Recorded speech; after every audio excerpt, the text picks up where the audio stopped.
فلای دوبای افغانستان ته 822 ورځې وروسته بیرته خپل پروازونه پیل کوي. د دې سره به یاد شرکت په اوسني وخت کې د متحده عربي اماراتو لومړنی شرکت چې افغانستان ته د پروازونو پیل کولو اعلان کوي.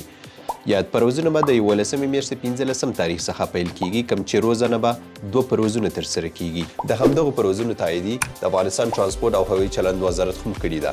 نو د دغو پروازونو پیل کولو سره موږ مسافر ته فایده څه ورسیږي؟ لومړی د ټکټونو بیې. مونږ اوس وګورو کوم شرکتونو چې دعوا کوله چې تیل ګران دي، مونږه پاسنجر نشته، حال دا چې دوی به روزانه 2 پروازونه کول.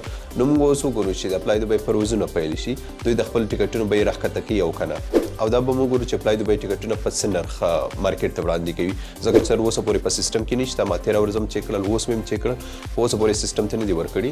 ممکن ډېر زر یې سیسټم ته ورکړي، خو هغه به معلومات وشي چې دوی افغانستان ته ټکټونه په څه نرخ ورکوي.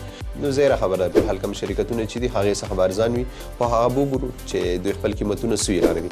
کله چې دوی سیسټم ته ورکړل نو هغې په اړه معلومات زه تاسو ته پوسټ کوم. د دې سره ځینې ملګري دا پوښتنه هم کوي چې فلای دوبۍ پروازونه پیل کوي، آیا د متحده عربي اماراتو ویزې به خلاصې شي او که نه؟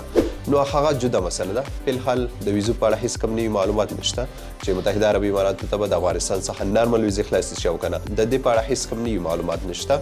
نو کوم هغه زه اسیم تاسو سره شریک کوم. فلحال د خوشحالۍ خبره ده چې فلای دوبۍ د 11مې میاشتې 15 تاریخ څخه وروسته افغانستان ته روزانه 2 پروازونه پیل کوي. نو کله چې فلای دوبۍ خپل پروازونه پیل کړي نو د سره به نور شرکتونه هم لیواله شي، او داسې ما اورېدلي دي چې ممکن ترکیش ایرویز هم خپل پروازونه پیل کړي. خو د نور شرکتونه کله چې فلای دوبۍ وګوري، دوی ظاهره خبره ده چې هر یو کس خپله ګټه ګوري، نو دوی به هم لیواله شي چې افغانستان ته لکه څنګه چې مخکې دوی پروازونه کول همداسې به بیرته خپل پروازونه پیل کړي. خو به ګورو چې فلای دوبۍ پروازونه پیل کولو څخه وروسته یاد شرکتونه افغانستان ته پروازونه پیل کړي او که نه.